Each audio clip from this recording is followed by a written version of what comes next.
जैसा कि पिछले कुछ दिनों में हमने जो चैप्टर पढ़ा वो डिफरेंशिएशन है, और चैप्टर के स्टार्टिंग में ही मैंने आप लोगों को बताया था कि डेरिवेटिव्स का यूज क्या होता है, डिफरेंशिएशन का यूज क्या होता है, ये हम अगले चैप्टर में पढ़ेंगे। ठीक है, तो चैप्टर स्टार्ट करेंगे। स्टार्टिंग का जो टॉपिक है वो है rate of change. Rate of change क्या चीज होती है? किसी भी एक क्वांटिटी, कोई भी एक क्वांटिटी जो है अगर किसी दूसरी क्वांटिटी के रेस्पेक्ट में वेरी करती है, मतलब उसमें चेंज आता है। जैसे मान लो कोई भी पार्टिकल है ये, ठीक है, यहां पर t1 टाइम है और इस पार्टिकल, ये पार्टिकल जो है वो मोशन में है, मूव कर रहा है मतलब, ठीक है, और ये पार्टिकल जो है कुछ टाइम बाद यहां पहुंच जाता है। अब इसकी वेलोसिटी जो है वो कितनी है? u2 है, और यहां पर जो टाइम है वो कितना है? t2 है। ठीक है, तो हम ये देख रहे हैं कि इसकी वेलोसिटी में चेंज हुआ। कितना चेंज हुआ जी? चेंज को कैसे निकालेंगे? u2 माइनस u1 करके। ठीक है, टाइम में भी चेंज हुआ, टाइम को कैसे निकालेंगे? t2 माइनस t1 करके। ठीक है, तो हम ये देख रहे हैं कि वेलोसिटी में चेंज हुआ, किसके रेस्पेक्ट में? टाइम के रेस्पेक्ट में। ठीक है, rate of change of velocity with respect to time क्या होता है आपका? एक्सेलरेशन, है ना। एक्सेलरेशन की डेफिनेशन में आपने पढ़ा भी होगा, आई थिंक 10th क्लास में भी शायद बताया हो किसी ने। तो जो चेंज है उसको किससे डिनोट करते हैं? डेल से, डेल या डेल्टा। ठीक है, delta U upon delta T, और इसी डेल्टा को हम क्या बोलते हैं? डी। तो ये आ जाएगा D you upon d T. ठीक है, तो रेट ऑफ चेंज जो होता है किसी एक क्वांटिटी का हम किसी दूसरी क्वांटिटी के रेस्पेक्ट में निकालते हैं। ठीक है, आप अगर टाइम के रेस्पेक्ट में किसी का रेट ऑफ चेंज निकाल रहे हैं, मान लो y है कोई क्वांटिटी और उसका रेट ऑफ चेंज निकाल रहे हैं विद रिस्पेक्ट टू टाइम, ठीक है, तो उसको लिखते हैं क्या? dy upon d T. मान लो y का विद रिस्पेक्ट टू x निकाल रहे हैं, x कोई साइड है, ठीक है, तो dy अपॉन डी एक्स। मान लो y का रेडियस के रेस्पेक्ट में निकाल रहे हैं विद रिस्पेक्ट टू रेडियस, तो क्या लिखेंगे? dy upon D R. मतलब जिसके भी रेस्पेक्ट में आप रेट ऑफ चेंज निकालते हैं किसी क्वांटिटी का, उस क्वांटिटी को उसी के रेस्पेक्ट में डिफरेंशिएट कर देते हैं। ठीक है, क्यों करते हैं, कहां से आता है वो मैं बता चुका हूं आपको इस तरीके से। ठीक है, तो कुछ क्वेश्चंस पढ़ेंगे और उसके बाद जो है वो सारी चीजें क्लियर हो जाएंगी। देखते हैं, जैसे ये सेकंड क्वेश्चन है आपकी पहली एक्सरसाइज का। क्या है? The volume of a cube is increasing at the rate of 8 centimetre cube पर second. How fast is the surface area increasing when the length of an edge is 12 centimetre. सबसे पहली बात यह है, जब भी आप क्वेश्चन पढ़ेंगे ध्यान रखना ये बात, क्वेश्चन अच्छे तरीके से पढ़ना ज्यादा इंपॉर्टेंट है। तो जब भी आप क्वेश्चन पढ़ते हैं रेट ऑफ चेंज के क्वेश्चंस में, पहली बात ये देखेंगे कि किस चीज का, किस क्वांटिटी का रेट ऑफ चेंज गिवन है। ठीक है, सबसे पहले क्या चीज देखेंगे क्वेश्चन पढ़ते टाइम, किस क्वांटिटी का रेट ऑफ चेंज गिवन है, और दूसरा किस क्वांटिटी का रेट ऑफ चेंज पूछा है। जैसे इस क्वेश्चन की बात करते हैं, अगर हम कह रहा है the volume of a cube is increasing at the rate of 8 centimetre cube पर सेकेंड। किसका रेट ऑफ चेंज दिया है? वॉल्यूम का। किसके वॉल्यूम का? क्यूब के वॉल्यूम का। किसके रेस्पेक्ट में?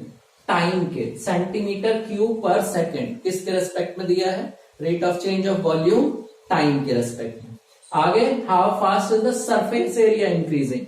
किसका रेट ऑफ चेंज पूछ रहा है? सरफेस एरिया का। किसके सरफेस एरिया का रेट ऑफ चेंज? क्यूब के। किसके रेस्पेक्ट में? टाइम के रेस्पेक्ट में। तो सबसे पहले आपको क्वेश्चन पढ़ना है तसल्ली से, ठीक है, उसमें देखना है कि सबसे पहले किसका रेट ऑफ चेंज दिया है वो ढूंढो, फिर किसका रेट ऑफ चेंज निकालना है। ठीक है, करेंगे कैसे?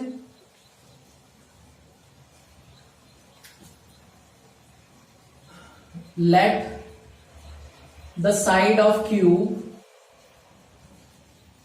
साइड कह लो या एज कह लो, is equals to x centimetre.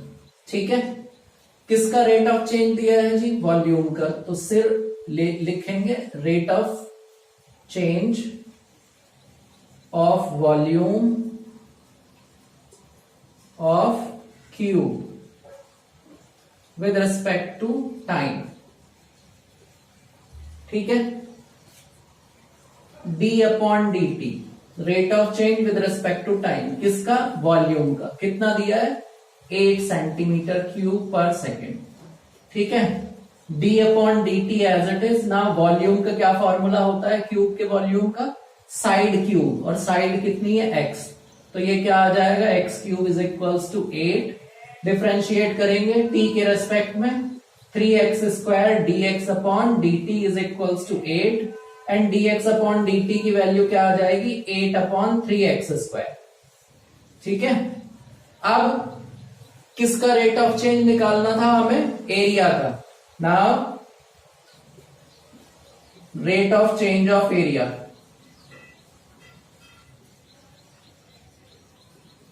dA upon dt। ठीक है, area of cube, total surface area जो है क्यूब का वो क्या होता है? 6 इंटू साइड स्क्वायर। 6 बाहर ले लो क्योंकि कांस्टेंट है। एक्स स्क्वायर का क्या हो जाएगा? 2x, और x का t के रेस्पेक्ट में dx upon dt। Okay, 6 to 12, 12x dx upon dt। dx upon dt की वैल्यू डाल देंगे, कितनी है? 8 अपॉन 3x स्क्वायर। तो dA upon dt is equals आया 12x into dx upon dt की जगह 8 अपॉन 3x स्क्वायर, 3 4 जा 12, स्क्वायर से ये x cancel, 32 upon x, dA upon dt की वैल्यू। अब लास्ट में जो है, जो साइड दे रखी है, किस टाइम ये रेट ऑफ चेंज पूछ रहा है? अगर जो क्यूब है उसकी साइड 12 सेंटीमीटर है, at x is equals to 12, dA upon dt 32 upon 12, 4 8 जा 4 3 जा, तो ये आया 8 अपॉन 3 सेंटीमीटर स्क्वायर पर सेकेंड। ओके, क्योंकि एरिया है तो सेंटीमीटर स्क्वायर में लिखेंगे, और टाइम के रेस्पेक्ट में निकालना है तो सेंटीमीटर स्क्वायर पर सेकेंड यूनिट होगी इसकी। ओके, आई होप कि आप सभी लोगों के समझ आ गया होगा। कोई डाउट है तो पूछ सकते हैं, स्क्रीनशॉट ले लें।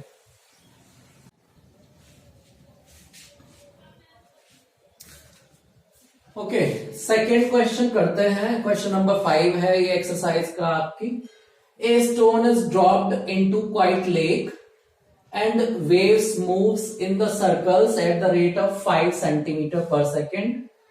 At the instant when radius of the circular wave is 8 centimeter, how fast is the enclosed area increasing? Okay, ये वही वाला काम है जो आप में से कुछ लोग जो है टाइम फोड़ने के लिए करते हैं, है ना? किसी के यहाँ अगर तालाब है, तालाब में पत्थर फेंका, देखा कि कितना चारों तरफ वो सर्कल से बनते चले जाते हैं ना, तो उसी की कहानी है इधर। देखेंगे, a stone is dropped into quite lake, एक शांत झील में एक पत्थर जो है वो गिराया जाता है या गिर जाता है। And waves moves in the circles, और जो तरंगे हैं, वेव्स जो हैं वो सर्कल्स में मूव करती हैं eight the rate of 5 centimetre पर सेकेंड। अब सर्कल्स में मूव करती है, इसका मतलब है कि किस में जो है वो चेंज हो रहा है। मान लो पहले आपने पत्थर गिराया, छोटा वाला सर्कल बना तो रेडियस कम हुई, फिर बड़ा वाला सर्कल बना तो रेडियस ज्यादा हुई, फिर उससे बड़ा वाला सर्कल बना तो रेडियस और ज्यादा हुई, फिर उससे बड़ा वाला सर्कल बना, रेडियस और ज्यादा हो जाएगी। रेडियस जो है वो इंक्रीज होते हुए चली जाएगी, या यूं कहो कि पेरीमीटर जो है वो भी इंक्रीज होते हुए चला जाएगा। इसे हम दोनों तरीके से कर सकते हैं, पेरीमीटर की हेल्प से भी कर सकते हैं। अगर 5 सेंटीमीटर पर सेकेंड को rate of change of perimeter माना जाए तो पेरीमीटर के हिसाब से कर सकते हैं। और अगर रेडियस कंसीडर करते हो, क्योंकि जैसे मैंने बताया सर्कल छोटा है तो छोटी रेडियस, सर्कल बड़ा है बड़ी रेडियस, और बड़ा हो जाएगा और बड़ी रेडियस। ठीक है, तो किस में चेंज हो रहा है? रेडियस में। तो इसको हम जो है वो रेडियस में चेंज कंसीडर करके चलते हैं। Let radius of circle is equals to r। ठीक है, रेट ऑफ चेंज दिया है, rate of change of radius,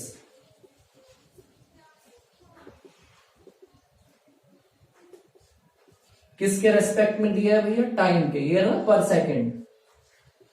तो D r upon d t कितना है? 5 सेंटीमीटर पर सेकेंड। ओके, हमको क्या निकालना है? How fast is the enclosed area increase. जो इंक्रीजिंग जो एरिया है, जो सर्कल जो एरिया बनाता है वो किस रेट से इंक्रीज हो रहा है? कब? When circular wave is 8 centimetre, जब रेडियस जो है उसकी कितनी है? 8 सेंटीमीटर है। ठीक है, तो हमें निकालना है रेट ऑफ चेंज किसका? Rate of change of area of circle. ठीक है, एरिया ऑफ सर्कल का रेट ऑफ चेंज यानी d A upon d t. D upon d t as it is. Area of circle क्या होता है? Pi r square. Pi constant है, बाहर रख दो। आर स्क्वायर को टी के रेस्पेक्ट में डिफरेंशिएट करोगे, पहले पावर डिफरेंशिएट होगी 2r, फिर आर को डिफरेंशिएट करेंगे d r upon d t. So 2 pi r d r upon d t की वैल्यू डाल दो, कितनी है? 5। 5 2 10 पाई आर। ठीक है, D A upon d T. अब रेडियस कितनी दे रखी है भैया? उसने रेडियस दे रखी है 8 centimetre. At r is equals to 8 centimetre. D A upon d t is equals to 10 pi into r की वैल्यू 8। ठीक है, तो d A upon d t क्या आ गया आपका? 10 8 जा 80 पाई सेंटीमीटर स्क्वायर पर सेकेंड। ओके, देखेंगे भाई, पहला इंपॉर्टेंट क्वेश्चन है ये आपकी एक्सरसाइज का।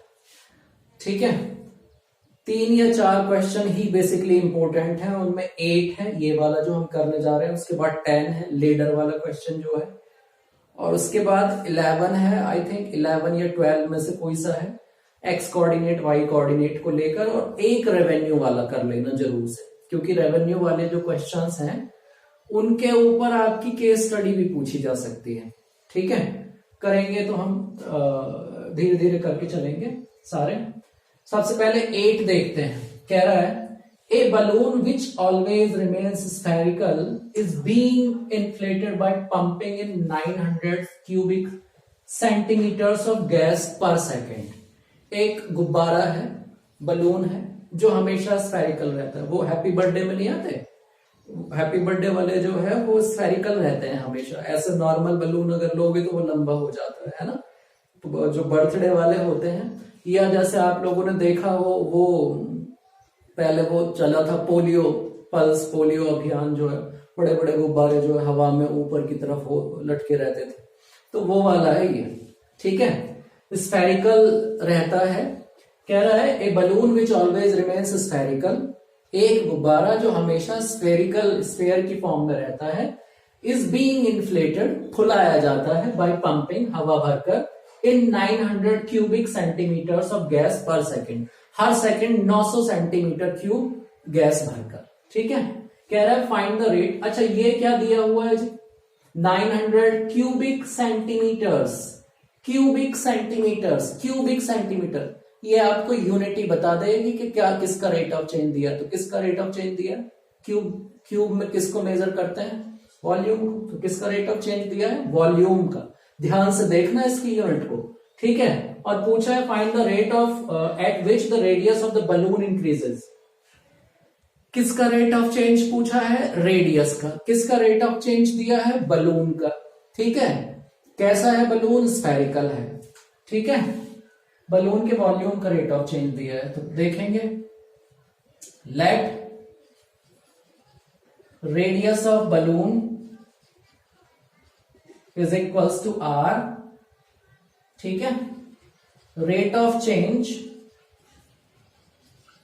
Of volume of balloon d v upon d t. कितना दे रखा है भैया? 900 सेंटीमीटर क्यूब पर second. D upon d t, volume का क्या फॉर्मूला होता है? 4/3 पाई आर क्यूब, स्फेयर के वॉल्यूम का। ठीक है, तो 4/3 पाई क्योंकि कांस्टेंट है, बाहर बिठा लो। आर क्यूब का क्या हो जाएगा? 3r स्क्वायर, और आर का dr upon d t is equals to 900। 3 से 3 कैंसिल, 2 से ये 2 टाइम्स और इसको 45 0, ठीक है। तो ये आ गया आपका dr/dt is equals to 450 upon, फिर कट जाएगा ये 2 से ये 2 टाइम्स और 2 2 जा 4 और 2 5 जा 10, ठीक है। तो ये हुआ 225 upon pi r square. Okay, dr/dt की वैल्यू जो आई। अब रेडियस कितनी दे रखी है जी, at which the radius the balloon increases, वो रेडियस इज 15, तो एट r इज इक्वल्स कितना है 15, dr/dt की वैल्यू क्या आ जाएगी 225 अपॉन पाई और 15 का स्क्वायर, तो 225 अपॉन 225 पाई, इससे ये 1 टाइम्स कैंसिल, सो dr/dt की वैल्यू कितनी आई 1 अपॉन पाई सेंटीमीटर पर सेकेंड। ओके, ये आ गया जी रेडियस में रेट ऑफ चेंज, रेडियस का rate of change with respect to time. मेरे ख्याल से कोई दिक्कत नहीं होगी, कोई परेशानी है अगर तो पूछ सकते हैं। ओके, स्क्रीनशॉट ले देखेंगे भी, ये भी एक इंपॉर्टेंट क्वेश्चन है, मैं बता चुका हूं पहले।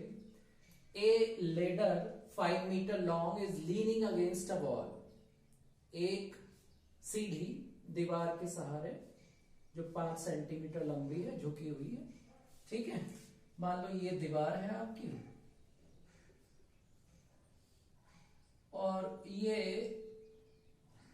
सीढ़ी है, मान लो ये सीढ़ी है, ये ग्राउंड है, 5 मीटर हो गई।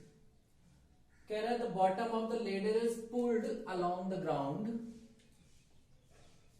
इसका बॉटम जो है, सीढ़ी का बॉटम ग्राउंड के अलोंग पुल किया जाता है, ये दीवार से दूर की तरफ, अवे फ्रॉम द वॉल, दीवार से दूर की तरफ, eight the rate of 2 centimetre पर सेकेंड। किस रेट से ये खींचा जाता है 2 सेंटीमीटर पर सेकेंड के रेट से। How fast is it's height on the wall decreasing. तो सीढ़ी की हाइट जो है वॉल के ऊपर जो है वो किस रेट से डिक्रीज होगी, ठीक है। तुम इसे आगे की तरफ खींचोगे, सीढ़ी यहां आ जाएगी, और आगे खींचोगे सीढ़ी फिर इधर आ जाएगी, आगे खींचोगे सीढ़ी फिर इधर आ जाएगी, ठीक है। जितना आगे खींचते रहोगे उतना ही सीढ़ी की ऊंचाई जो है वो दीवार के ऊपर से कम होती चली जाएगी, ठीक है। अब हमें ये नहीं पता है फिलहाल कि भाई जो सीढ़ी का बॉटम है वो दीवार से कितनी दूर है, ठीक है। तो मान लेते हैं कि दीवार से इसकी जो डिस्टेंस है, वॉल से इसकी जो डिस्टेंस है वो कितनी है x मीटर। कितनी है भैया x मीटर। और ये जो हाइट, मतलब जहां जिस ऊंचाई तक सीढ़ी खड़ी हुई है वो हाइट कितनी है वॉल की, मान लो ये h है, ठीक है। तो उसने ये पूछा है a ladder 5 meter long is leaning against a wall at the bottom of the ladder is pulled along the ground away from the wall at the rate of 2 centimeter per second. How fast is its height on the wall decreasing?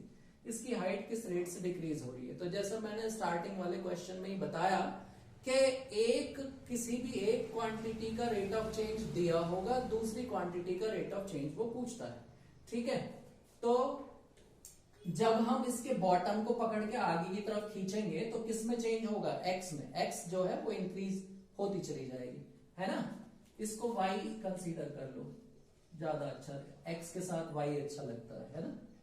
तो let BC is equals to BC is equals to x metre, AB is equals to y metre, ठीक है। किसका rate of change दिया है जी, कि CD जो है वो किस रेट से आगे खींची जाती है, यानी dx/dt कितना दिया है 2 मीटर, अच्छा 2 सेंटीमीटर पर सेकेंड है, ये कितना दिया है 2 सेंटीमीटर पर सेकेंड। dx/dt की वैल्यू कितनी दी है 2 सेंटीमीटर पर सेकेंड, ठीक है, गिवन है। सेंटीमीटर को मीटर में बना लेंगे क्योंकि लास्ट में उसने मीटर में ही पूछा है। तो dx/dt is equals to 2, 1 metre में 100 सेंटीमीटर होते हैं, तो 2/100 मीटर पर सेकेंड। ओके, अब y जो है वो किस रेट से डिक्रीज होगी। y क्या है, हाइट है लेडर की, किस हाइट तक दीवार के ऊपर जो है वो सीढ़ी लगी हुई है। आगे की तरफ सीढ़ी का बॉटम खींचेंगे तो इसकी हाइट डिक्रीज होती चली जाएगी, तो किस रेट से डिक्रीज होगी वो हमें बताना है। ठीक है, तो rate of change of height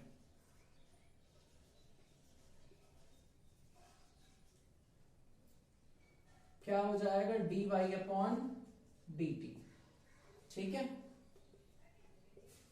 d upon dt, और y की वैल्यू क्या हो जाएगी भैया, क्योंकि ये जो ट्राइंगल है वो कैसा है, राइट एंगल ट्राइंगल है, तो y क्या हुआ, परपेंडिकुलर हुआ। परपेंडिकुलर स्क्वायर होता है hypotenuse square minus base square. ठीक है, तो y की वैल्यू क्या हो जाएगी, root 5 square minus x square. Reason लिख देंगे, since triangle ABC is right angle triangle, या सीधे ही लिख दो, since angle B is equals to 90 degree, therefore by Pythagoras theorem। ठीक है ना, पाइथागोरस थ्योरम लगा देंगे, hypotenuse square is equals perpendicular square plus base square. तो परपेंडिकुलर हमने निकाल लिया है, क्या हो जाएगा, root 5 square minus x square. ठीक है, यानी d upon d t root of 25 minus x square. Differentiate कर देंगे इसको t के रेस्पेक्ट में। रूट का डिफ्रेंशिएशन मैंने आपको बताया ही है, 1/2 रूट 25 माइनस एक्स स्क्वायर, फिर एक्स स्क्वायर का करेंगे माइनस 2x, x का करेंगे dx अपॉन dt। ठीक है, एक बार फिर देख लें, रूट का 1/2 रूट 25 माइनस एक्स स्क्वायर, 25 का 0, एक्स स्क्वायर का 2x, x का dx अपॉन dt। अब dy अपॉन dt आया आपका minus 2x dx upon dt, और ये 2 से 2 कैंसिल हो जाएगा बल्कि, तो minus x upon root 25 minus x square, और dx अपॉन dt की वैल्यू डाल देंगे। x की वैल्यू लास्ट में कितनी दी है, कह रहा है how fast its height on the wall is decreasing when the foot of the ladder is 4 meter away from the wall। यानी कि एट लास्ट जिस टाइम वो पूछ रहा है रेट ऑफ चेंज हाइट के लिए, उस टाइम पर x की वैल्यू कितनी है, 4। So dy upon dt is equals to minus 4 upon root 25 minus 4 का स्क्वायर, dx अपॉन dt की वैल्यू डालेंगे कितनी है, 2 अपॉन 100। ठीक है, सो माइनस 4, 25 माइनस 16 कितना हुआ, 9, 2 अपॉन 100, 4 2 जा 8, 9 का स्क्वायर रूट 3 और इंटू 100। ठीक है, तो ये आपका आ गया 4 2 जा 8 minus 2 upon 3 minus 2 upon 75 metre पर सेकेंड। ठीक है, अगर आप इसको सेंटीमीटर पर सेकेंड में निकालना चाहते हैं तो माइनस 2 अपॉन 75, क्योंकि एक मीटर में 100 सेंटीमीटर होते हैं, तो 100 सेंटीमीटर पर सेकेंड 100 से मल्टीप्लाई कर देंगे। मतलब ये जो है वो जरूरत नहीं है फिर आपको चेंज करने की। तो ये कितना हो जाएगा, 25 से काटेंगे 4 टाइम्स, ये 3 टाइम्स कितना आ जाएगा, 8/3 सेंटीमीटर पर सेकेंड। ओके, एट लास्ट इसे जो है सेंटीमीटर पर सेकेंड में चेंज कर देंगे, क्योंकि शायद आपका आंसर सेंटीमीटर पर सेकेंड में ही दिया है। ओके, आई होप कि यहां तक कोई दिक्कत नहीं होगी, किसी को कोई प्रॉब्लम है तो मुझे बता सकते हैं। ठीक है, देखेंगे भाई नेक्स्ट क्वेश्चन है आपका, a particle moves along the curve this. एक पार्टिकल इस कर्व के अलोंग जो है वो मूव करता है। कह रहा है find the points on the curve at which the y coordinate is changing 8 times as fast as x coordinate. यानी एक पार्टिकल जो है वो एक कर्व के अलोंग मूव करता है, जैसे जैसे कर्व घूमता है वैसे वैसे पार्टिकल भी घूमता है, ठीक है। और हमें उस पॉइंट के या उन पॉइंट्स के कोऑर्डिनेट निकालने हैं जिन पर y कोऑर्डिनेट जो है वो x कोऑर्डिनेट के कंपेयर में 8 गुना ज्यादा तेजी के साथ चेंज होता है, ठीक है। तो देखेंगे जो चीज गिवन है हमें, मैंने आपको पहले ही बताया है कि किसी भी एक क्वांटिटी का रेट ऑफ चेंज वो दे के रखता है। तो इसमें जो दिया हुआ है वो y कोऑर्डिनेट क्या क्या कंडीशन दे रखी है कि y कोऑर्डिनेट के चेंज होने का रेट x कोऑर्डिनेट के चेंज होने के रेट के 8 टाइम्स है। सबसे पहले इक्वेशन ऑफ कर्व दी है 6y is equals x cube plus 2, और क्या दिया हुआ है according to question, rate of change in y coordinate यानी dy upon dt is equals to 8 times, times मतलब multiply, rate of change of x coordinate, y coordinate के change होने की रेट x कोऑर्डिनेट के चेंज होने की rate के 8 times के इक्वल है, ठीक है। लिखेंगे from first 6y is equals x cube plus 2, differentiate करेंगे विद रिस्पेक्ट टू t के, 6 एज इट इज क्योंकि कांस्टेंट है, y का dy upon dt, x cube का 3x स्क्वायर, x का क्या हो जाएगा dx अपॉन dt एंड 2 का 0 क्योंकि कांस्टेंट है, ठीक है।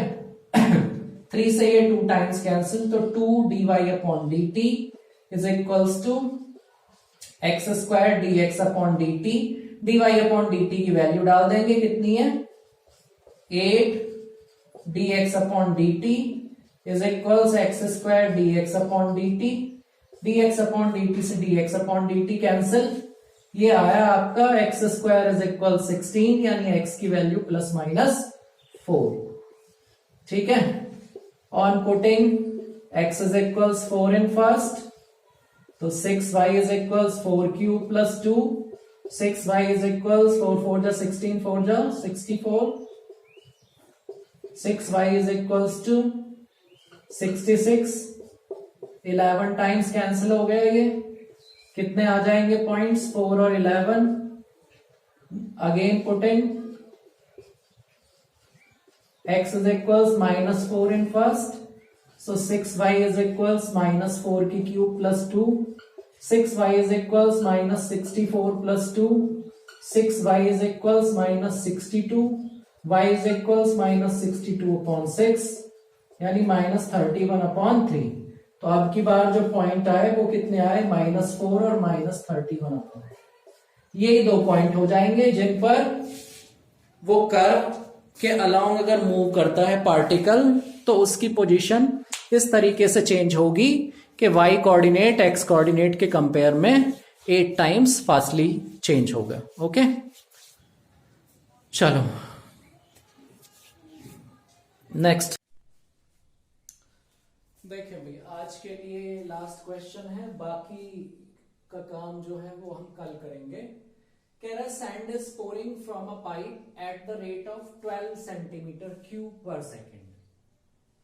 एक पाइप है, उससे रेत जो है वो बालू जो होती है वो नीचे गिर रही है, किस रेट से गिरती है 12 सेंटीमीटर क्यूब पर सेकेंड के रेट से, okay. The falling sand forms a cone, जब आप बालू को हाथ से भी अगर नीचे धरती के ऊपर डालोगे तो वो कॉन की फॉर्म, कॉन की शेप जो है वो ले लेती है ना, तो वही इसमें भी हो रहा है। द फॉलिंग जो ढेर बनाना होता है जिसे हम ढेर कह देते हैं, the falling sand forms a cone on the ground in such a way that the height of the cone is always 1/6 of the radius of base. Practical बात है बिल्कुल।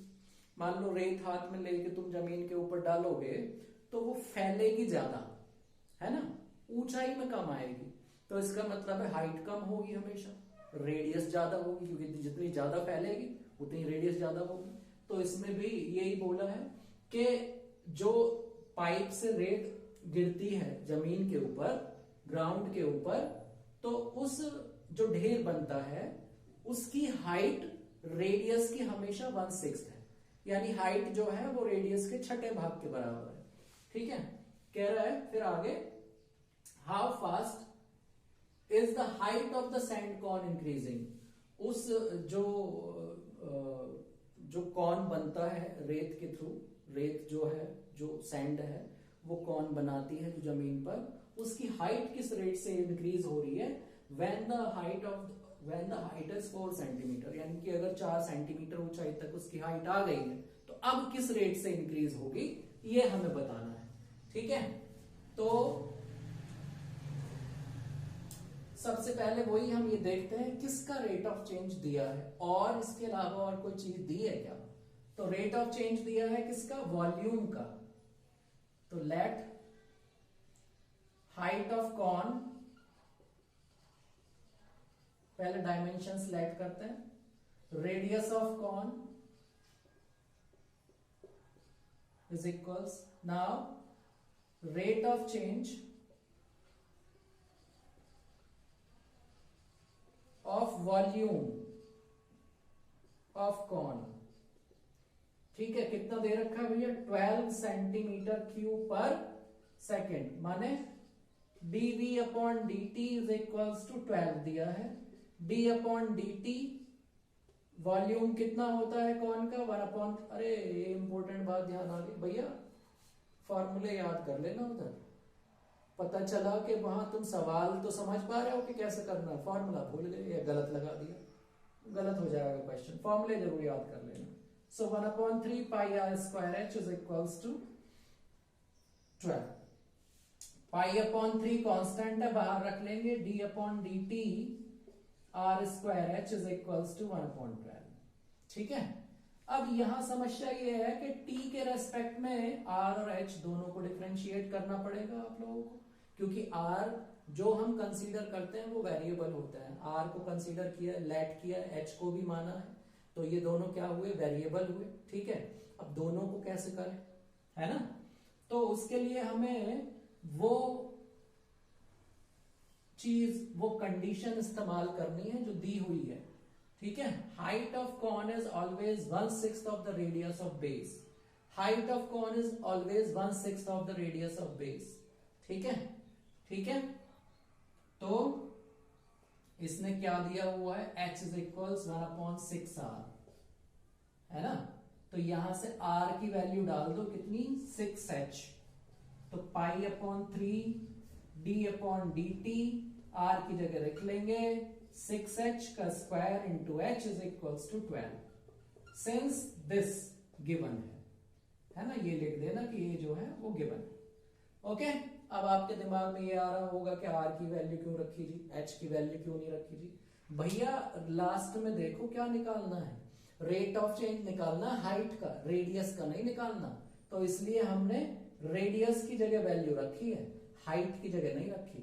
ठीक है, तो pi upon 3 as it is, d upon d t, 6 का square 36, h का square into h is equals to 12। ठीक है, 36 को भी बाहर बिठा लो, ये भी कांस्टेंट है, जितने कांस्टेंट उतने बाहर, और ये h स्क्वायर इंटू h क्या हो जाएगा, h cube is equals to कितना, 12। 12 1 जा 12, 12 3 जा 36, 3 से 3 कैंसिल। ठीक है, इसको डिफरेंशिएट कर लो, कितना आ जाएगा, 3h square d h upon d t is equals to 1, और ये पाई इधर।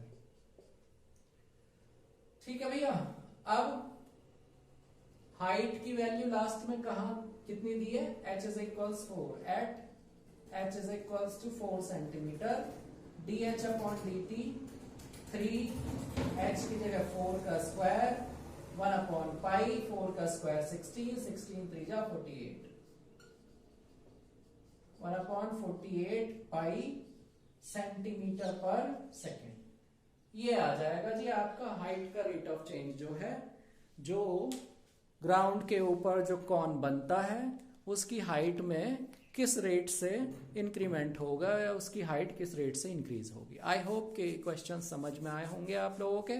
बाकी के क्वेश्चंस की आप प्रैक्टिस करें, जो ना हो, है ना, जो ना हो वो क्वेश्चन जो है वो मुझे बता दें, मैसेज कर दें, कमेंट में भी बता सकते हैं। ठीक है, कल हम देखेंगे इसके ऊपर 1-2 क्वेश्चन और या फिर एक केस स्टडी हम पढ़ेंगे। ओके, इससे रिलेटेड जो है, क्योंकि केस स्टडी ए और डी से सैंपल पेपर में 2 मेंशन की गई हैं, तो ये हो सकता है कि एक केस स्टडी या तो इंक्रीजिंग डिक्रीजिंग से या रेट ऑफ चेंज से आए और दूसरी मैक्सिमम मिनिमा से। ठीक है, हम देखेंगे कल। आज के लिए इतना ही काफी है। जय हिंद।